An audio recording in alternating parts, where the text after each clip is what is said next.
welcome in to another episode of You Are the One You Seek. As usual, I'm your host David, and today we're reading more from the Jeshua Channelings. Now, I'm doing a series on this, if you haven't noticed already. This is the third installment, where I'm reading selective chapters from the Jeshua Channelings as channeled by Pamela with the assistance of Garrett Geelan. Now, these channelings have been transformative for me personally in my understanding about my cosmic origins, the nature of the universe, and the reality that we inhabit.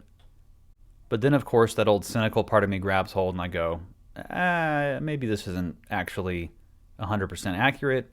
Maybe there's some issues here. But I don't know.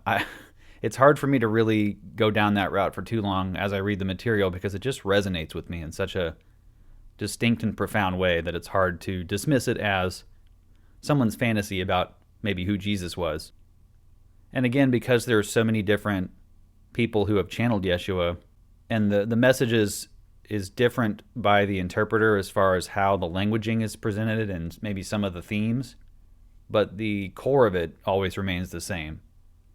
That we are guiltless, eternal beings having a temporary human experience in order to discover ourselves, which is the divine nature within us. So it's just, one reductive way you can put it is God is using an infinite amount of mirrors to view himself in.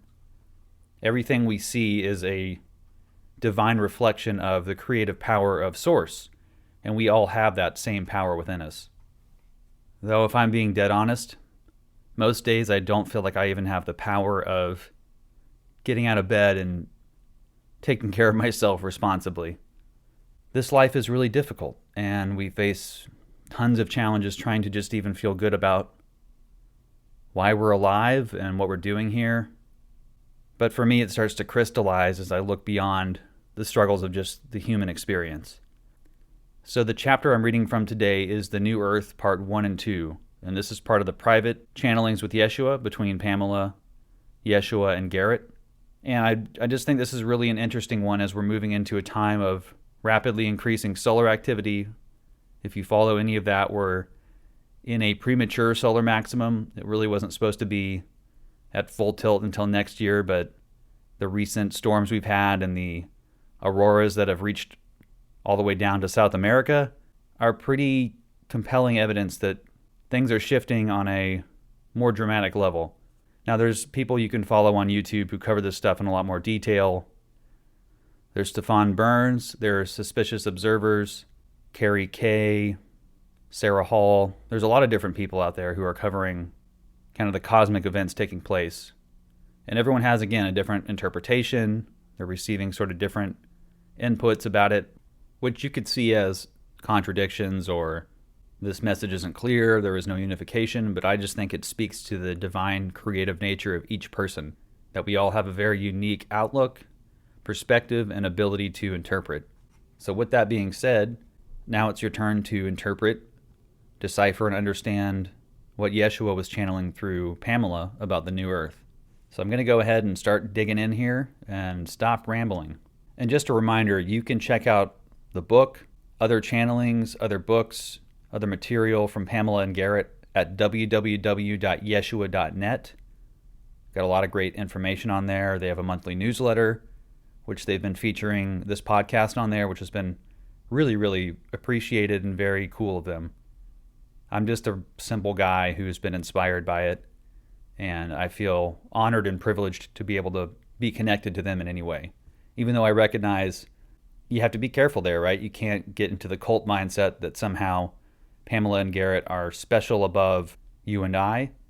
But clearly there's a distinction between me, who's had no direct knowledge of channelings with any specific person or entity, and then you have Pamela and Garrett, who are specifically channeling Jeshua. So it's hard as a human not to see that as special and different. But I recognize that in a unity consciousness mentality, nobody is higher or lower than another. We are all on the same playing field. We're just at different stages of the race, different stages of growth. All right, with that being said, let's go ahead and get it started. The New Earth, Part 1, In this day and age, a transition is taking place on Earth. A new consciousness is dawning which will take material shape sooner or later. How exactly this transition will come about, what form it will take, is not fixed. The future is always indeterminate. The only thing that is really given is this moment, the now. From the well of the now, countless possible roads are springing, an infinite web of possible futures. On the basis of the past, we can predict that one particular future is more probable than another, but the choice is always yours. It is you who decide whether you let the past determine your future. Predictions are always based on probabilities. Probabilities are related to the past. It is your power as a human being to break with the past, to set out on a different course. You are endowed with free will. You have the power to change and to recreate yourself. In this power rests your divinity. It is the power to create from nothing, to create ex nihilo. This divine power belongs to the very essence of who you are. In speaking of this day and age as an age of transition, never forget that you are the master of your own reality. There is no such thing as a predestined plan or cosmic power which overrules your individual soul's path, or your individual power to create your own reality. It doesn't work that way. Every soul on earth will experience this transition in a way that fits their inner propensities. There are many realities. The reality you choose will answer your inner needs and desires. What makes this time, 1950 through 2070 approximately, special is that there are two different cycles of consciousness coming to an end: a personal cycle, or a set of personal cycles, and a planetary cycle. The completion of these cycles coincides, so that one reinforces the other. For a part of humanity, the completion of their personal cycle of Earth lives is near. Most of the souls involved in the completion are Lightworkers. We will speak in much more detail about this group of Lightworker souls. Here we would like to explain the nature of this personal cycle, what it means to go through it, and what is the purpose of living all these quite complicated lives on Earth. The personal karmic cycle. The Earth lives you experience are part of a greater cycle of your soul. This cycle was designed to enable you to fully experience duality.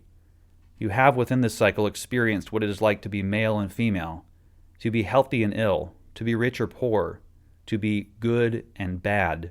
In some lives, you were intensely involved with the material world, being a farmer, worker, or craftsman.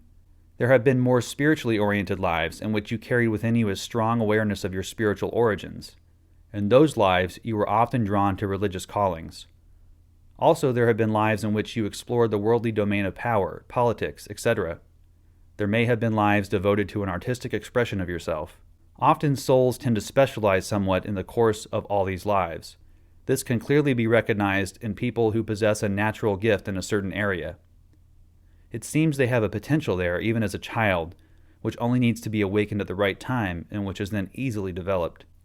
Lightworker souls are often drawn to religious lives and have lived numerous lives as monks, nuns, priests, shamans, witches, psychics, etc. They were drawn to be intermediaries between the material, physical world, and the spiritual realms, and so they developed an expertise in this field. When you feel this calling, this strong urge to be involved with spirituality, even if it does not fit with your normal daily life, you may very well be a part of this family of Lightworkers.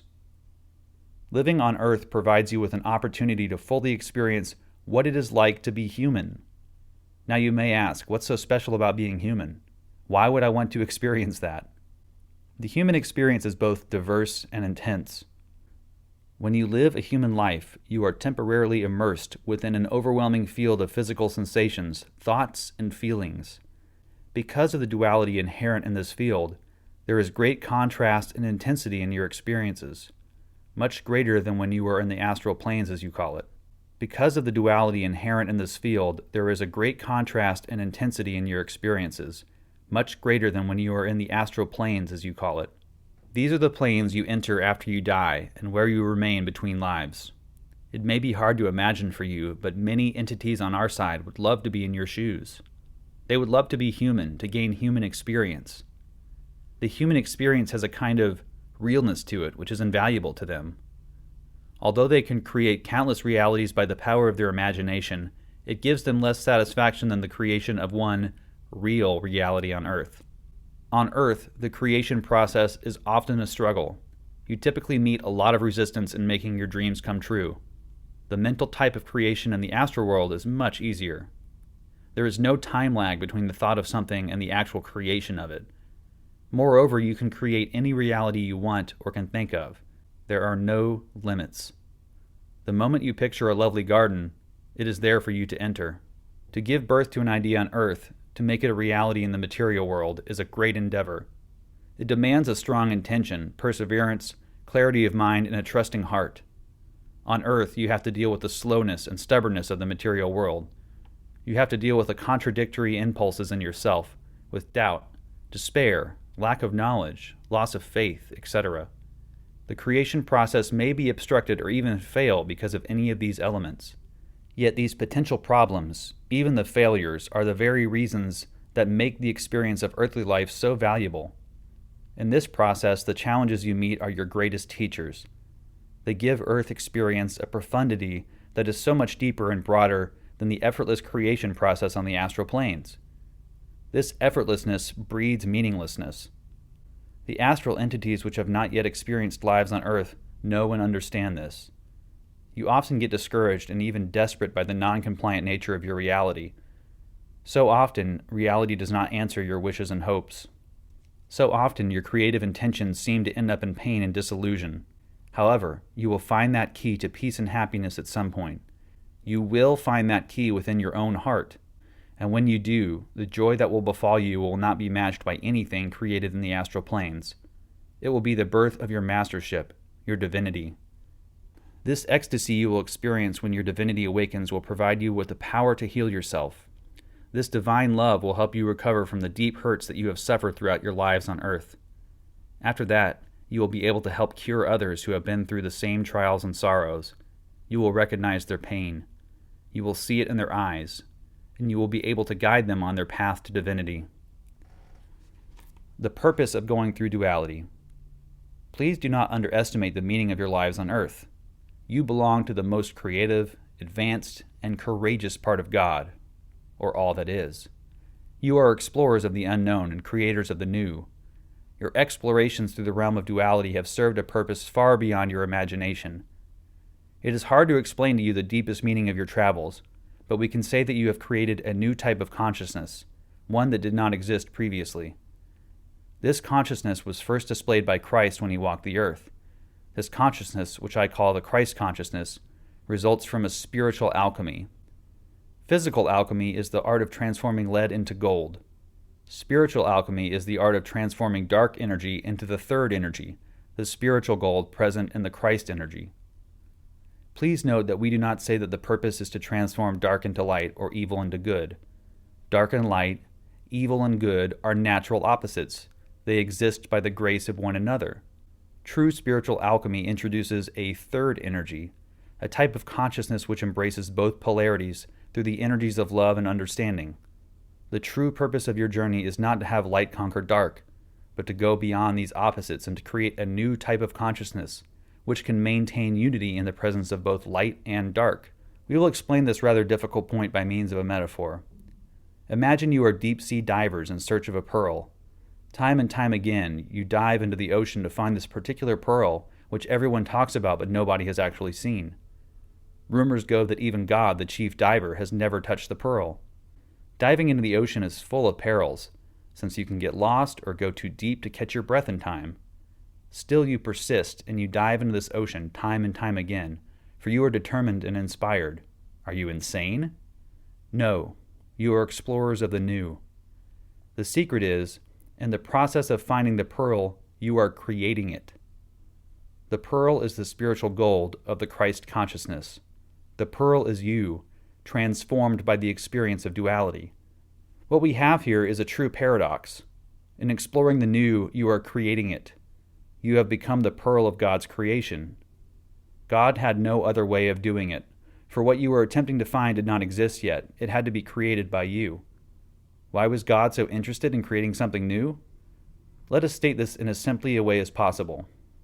First, God was entirely good. There was goodness everywhere and all around. In fact, because there was nothing else, things were kind of static. His creation lacked aliveness. It lacked the possibility of growth and expansion. You might say it was stuck. To create change, to create an opportunity for movement and expansion, God had to introduce an element in his creation that was very different from the goodness that pervaded everything. This was very hard for God, for how can you create something that is not you? How can goodness create badness? It can't. So God had to come up with a trick, so to speak. This trick is called ignorance. Ignorance is the element that opposes goodness. It creates the illusion of being outside goodness, of being separated from God. Not knowing who you are is the incentive behind change, growth, and expansion in your universe. Ignorance breeds fear. Fear breeds the need to control. The need to control breeds the struggle for power, and there you have all the conditions for evil to flourish. The stage has been set for the battle between good and bad. God needed the dynamics of opposites to get his creation unstuck. It may be very hard for you to comprehend in view of all the suffering caused by ignorance and fear, but God put great value on these energies, since they provided him with a way to go beyond him/herself. God asked you, the ones that belong to the most creative, advanced, and courageous part of herself, to take the veil of ignorance. In order to experience the dynamics of opposites as thoroughly as possible, you were temporarily soaked in forgetfulness about your true nature. You consented to take this plunge into ignorance, but this fact was overlaid by the veil of forgetfulness as well. So now you often curse God for being in the situation you're in, the hardships, the ignorance, and we understand. In essence, though, you are God. God is you. Despite all of the troubles and sorrows, deep down within you there is still a sense of wonder and excitement about living in duality, about experiencing and creating the new. This is God's original excitement, the reason God started with his journey through you in the first place. When you started out on your journey, you faced evil, which is fear and ignorance, with only a vague memory of the good, home, in your mind. You started to battle fear and ignorance while longing for home. However, you will not return to home in the sense of returning to a state in your past, for creation has changed because of your journey. The end of your journey will be that you have become larger than good and evil, light and dark. You will have created a third energy, the Christ energy, which embraces and transcends both. You will have expanded God's creation.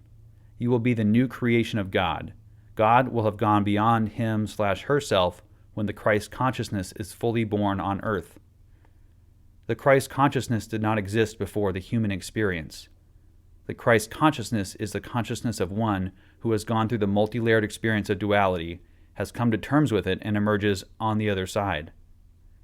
He will be the inhabitant of the new earth. This one will have let go of duality. She will have recognized and embraced her own divinity. He will have become one with his divine self, but his divine self will be different than before. It will be deeper and richer than the consciousness from which it was born. Or one could say, God will have enriched him/herself by having gone through the experience of duality. This story is simplified and distorted as anything we say is distorted by the illusions of time and separation. These illusions have served a valuable purpose, but the time has come to go beyond them.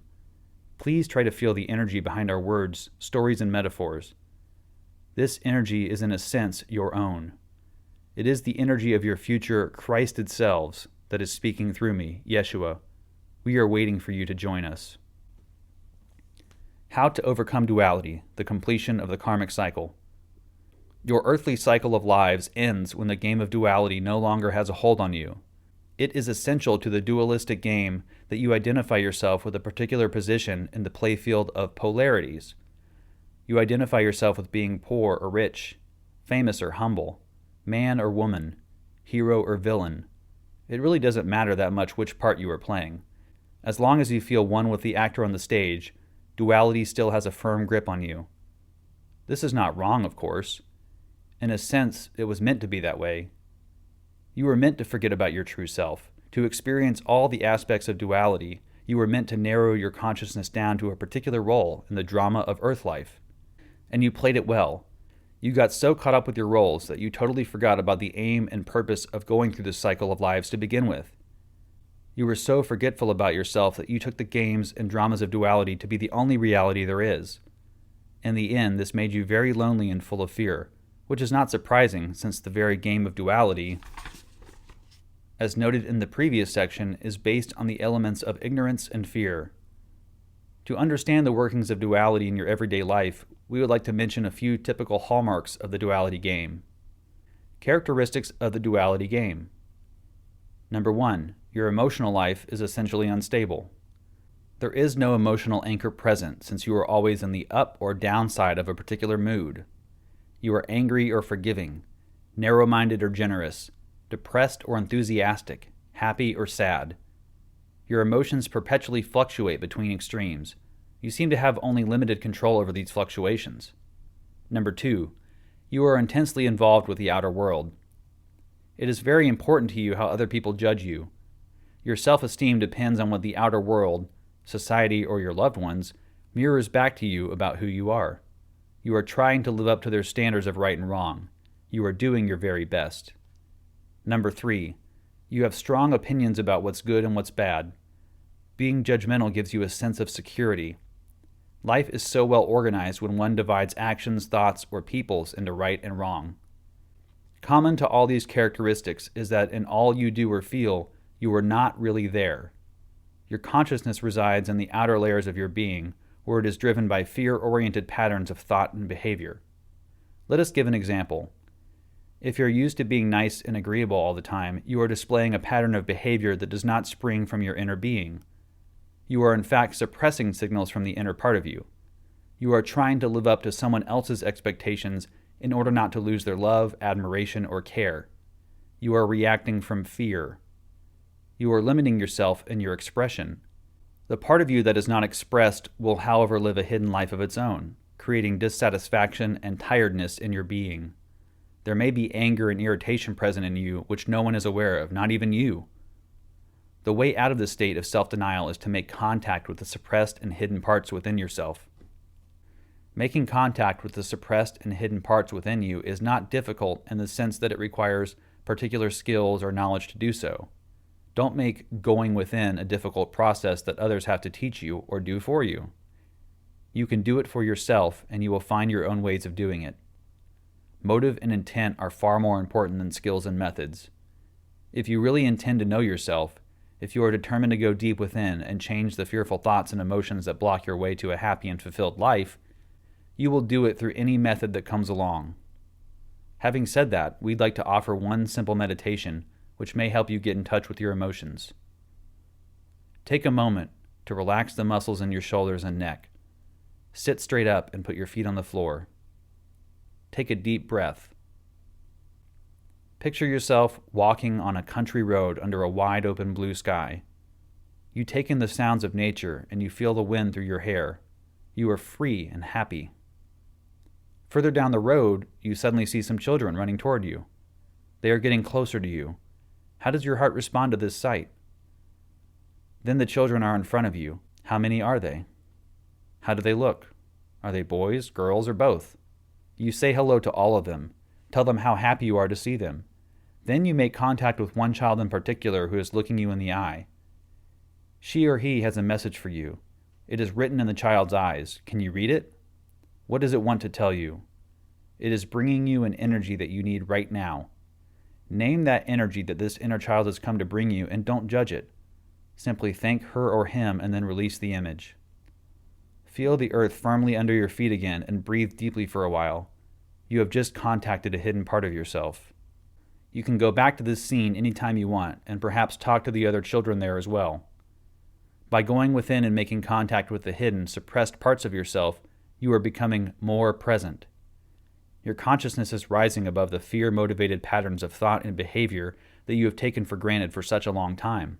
It is taking responsibility for itself. It takes care of the sorrow, anger, and hurt inside, like a parent takes care of its children. We will describe this process in much more detail elsewhere. Characteristics of releasing duality. Number 1. You listen to the language of your soul, which speaks to you through your feelings. Number 2. You act upon this language and create the changes your soul wishes you to make. Number 3. You value quiet time alone, for only in silence can you hear the whispers of your soul. Number 4. You question the authority of thought patterns or rules of behavior which block the free expression of your true inspiration and aspirations. The turning point in letting go of duality. Your earthly cycle of lives draws to a close when your consciousness is able to hold all the experiences of duality in its hand while remaining centered and fully present. As long as you identify with one aspect of duality rather than another, with light as opposed to dark, with rich as opposed to poor, etc., your consciousness is on a swing. Karma is nothing but the natural harmonizer for the swings in which your consciousness engages. You release your ties to the karmic cycle when your consciousness finds its anchor point in the motionless center of the seesaw. This center is the exit point for the karmic cycle. The predominant feeling tones in this center are stillness, compassion, and quiet joy. Greek philosophers had premonitions of this state, which they called ataraxia, which is imperturbability. Judgment and fear are the energies that most take you off center. As you release these energies more and more, you become more quiet and open inside. You truly enter another world, another plane of consciousness. This will be manifested in your outer world. It will often be a time of change and saying goodbye to aspects in your life that do not reflect you anymore. Great upheavals may occur in the area of relationships and work. More often than not, your whole lifestyle turns topsy-turvy. This is only natural from our perspective, since inner changes are always the forerunner of changes in your outer world. Your consciousness creates the material reality you dwell in. It is always that way. Releasing the grip of duality takes time. Unraveling all the layers of darkness or unconsciousness is a gradual process. Yet once you embark upon this road, the road to the inner self, you are slowly distancing yourself from the game of duality. When you have tasted the true meaning of ataraxia, the turning point is taken. When you have felt the silent yet all-pervading joy of simply being with yourself, you will know that that is what you've been looking for all along. You will go inward time and time again to experience this peace inside. You will not shy away from worldly enjoyment, but you will have found an anchor of divinity within yourself, and you will experience the world and all its beauty from that state of bliss. Bliss never resided in material things to begin with. It resides in the way you experience them. When there is peace and joy in your heart, the things and people you meet will give you peace and joy. In this day and age, a certain group of souls is preparing itself to step off the karmic cycle. We will speak in depth about this group in the next chapters. However, it is not just a group of human souls that is now reaching the end of a transformative personal cycle. The very earth on which you live is undergoing a deep and thoroughgoing transformation. A planetary cycle is coming to an end as well. This era is so special because of these two cycles coinciding. We will now speak about the planetary cycle. The New Earth Part 2, the planetary cycle. Everything that is evolves in cycles, planets as well as humans. It is not exceptional for an individual or groups of individual souls to step off the karmic cycle at some point in time. What makes this era special, however, is that the Earth herself is completing a major karmic cycle. The Earth is involved in an inner transformation which will result in a new type of consciousness in her being as a planet. At whatever point individual souls are within their own cycle, the Earth's transformation process will affect them. The Earth is your house. Compare it to the house you live in. Imagine that it is being rebuilt. This will greatly affect your daily life. Depending on your state of mind, you will experience it as a welcome change or a disrupting and upsetting event. If you are planning and looking forward to rebuilding your house anyway, you are in sync with the changes and you will go with the flow. The Earth's transformation process will support and enhance your personal transformation process. If you do not want to have your house rebuilt at all, you will feel frustrated by the chaos surrounding you. The inner Earth changes will throw you off balance. For the ones who are welcoming the inner changes of your planet Earth, these will be extremely empowering times. You will be lifted by the wave of light that is presently flooding your universe. At present, the Earth is almost cracking beneath the karmic burden of humanity. The negativity and violence which spring from this karmic burden form a kind of energetic waste that the Earth is hardly able to process, to neutralize, or integrate. Focus on your consciousness for a moment, on the heart of the Earth. Relax and focus. Can you feel something there? Can you feel how the Earth is being torn apart? How there is so much violence upon her? The Earth is feeling powerlessness and resistance at the same time. She is on the verge of creating a new foundation for her being. The Earth is going to release the energies of struggle, competition, and drama on inner and outer levels. The new foundation that is dawning within her is the energy of the heart, the energy of balance and connectedness, the living Christ energy. The Earth, just like humanity, is involved in a learning experience. Just like humanity, her consciousness is evolving and transforming itself. As with humanity, her journey started from a certain type of ignorance or unconsciousness about her own being.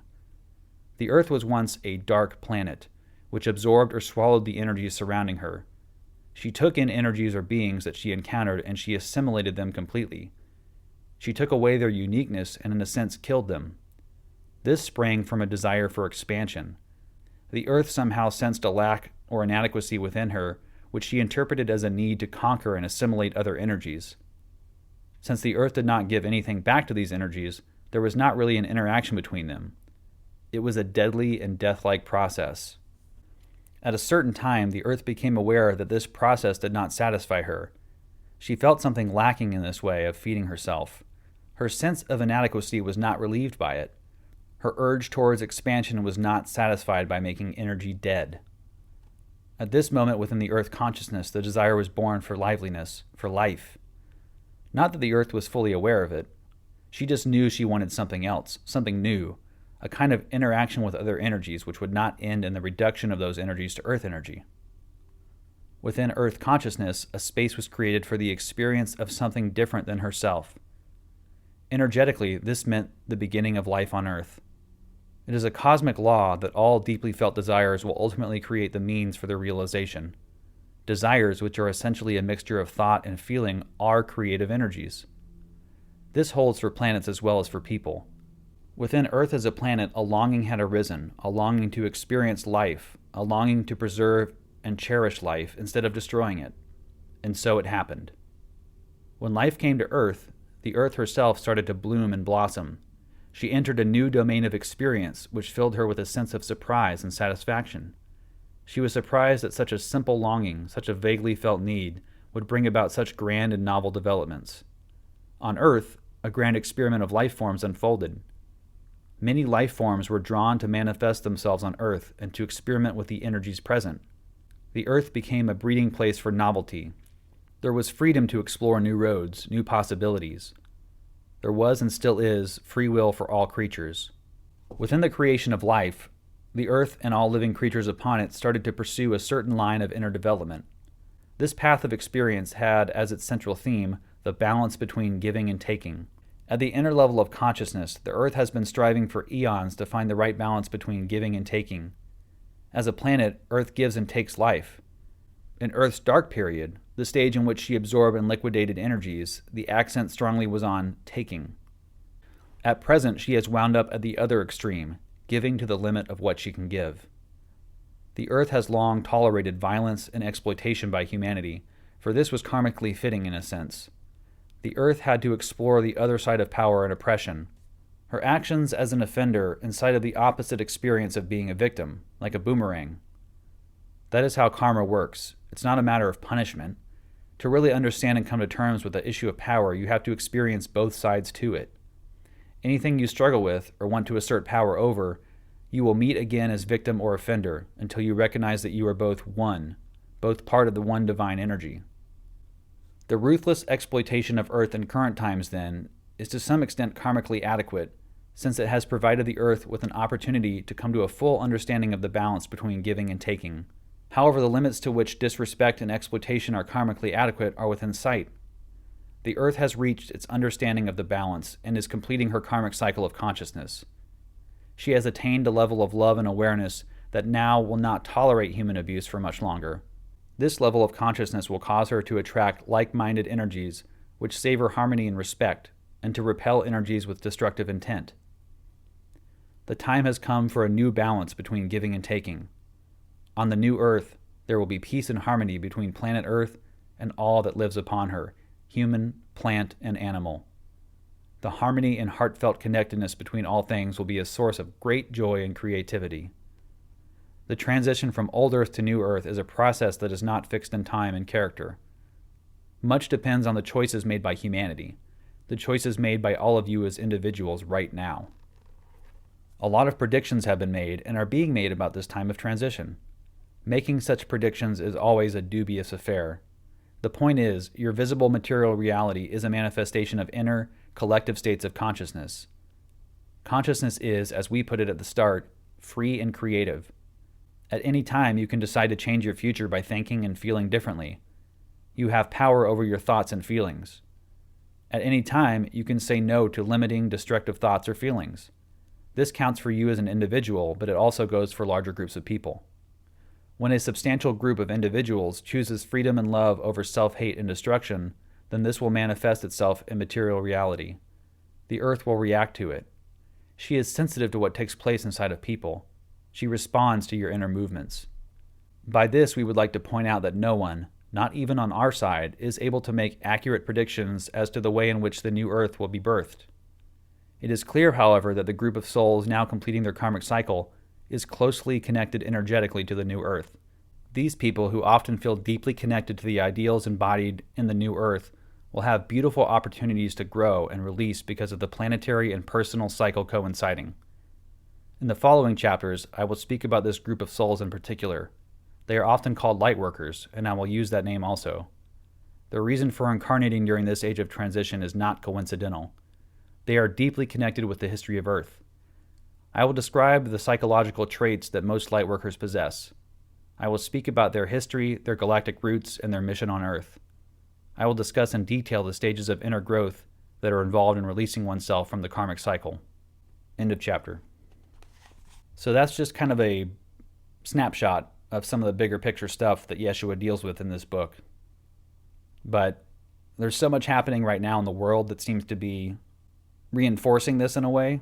Just the escalation of natural disasters and solar activity and all these things that look like an extinction event is on the horizon. You can either choose to look at it as an extinction event or an ascension event.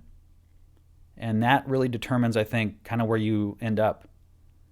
No one gets left behind. I don't think any single person or soul is damned or doomed or any of that kind of stuff. But there is going to be groups of people on Earth who aren't ready for the transition. They're committed to the game of duality and who they identify with in this life. And they're just not ready to give that up. And that's okay. Like, we've all been there at different stages of this development. So it's not really about who's more ascended and conscious and righteous or any of that kind of stuff. It's really just about where we're at in our individual journeys. Now, for me personally, I am praying very much that this is my last stop in this kind of experience as a third dimensional human. I appreciate and respect all the experiences that I've had available to me, but I am longing so much for that unity consciousness, for that love, for that connectedness with everybody else. And the people who know me know that I'm sort of an enigma. I'm very individualistic, but I also really, really thrive off of connection with other people and communication with other people. And these last 3-4 years have been a real test for that, because I've worked from home, I've been unemployed, I've been cut off from a lot of my social structures, and I've lost a lot of friends who were Christians and didn't really know how to handle a lot of my new ideas and thoughts and feelings about reality.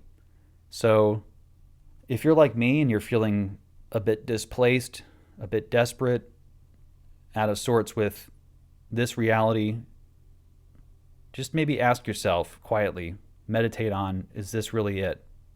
Is there more coming? Is there an upgrade? Is there an ascension? Is the earth actually transitioning to something better? And that's what I'm trying to focus on, but of course this is an individual pursuit. And with that, I'm going to go ahead and close it out. Again, if you have any more questions about the material or my podcast or me or whatever, you can email me, youhavethekeys639@gmail.com.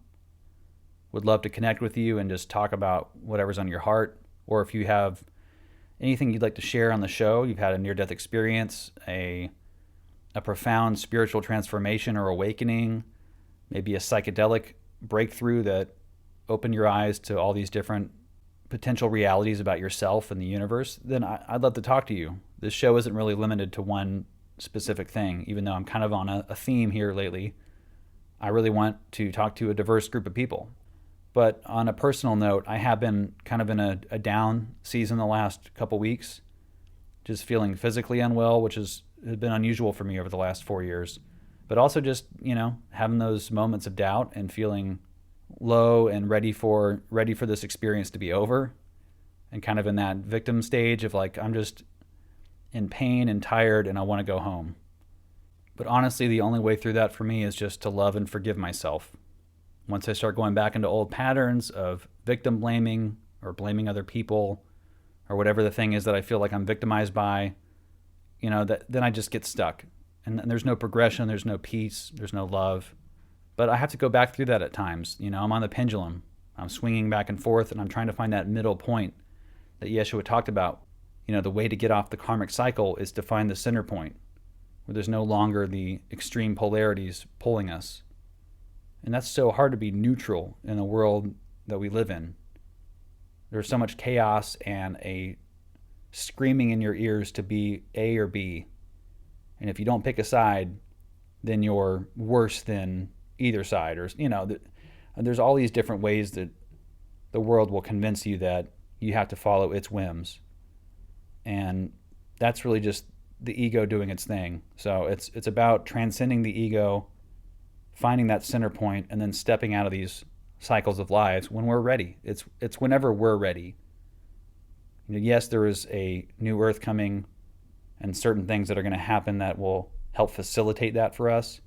But ultimately, it's a choice we have to make, because we are divine, unique, creative beings. And yes, I do present opinions as fact in a certain way because it's important for me to view it that way. But for you, I don't expect anything other than your interpretation. And again, what I'm saying just may not resonate with you at your point in the journey, and that's completely fine. There's no obligation for us to be on the same track. It's actually kind of counterintuitive for us all to be exactly at the same point. So anyway, going to close it out. Again, you can email me. You can check out my Instagram. You are the one you seek is the handle. And I hope that you go in love and light. And namaste.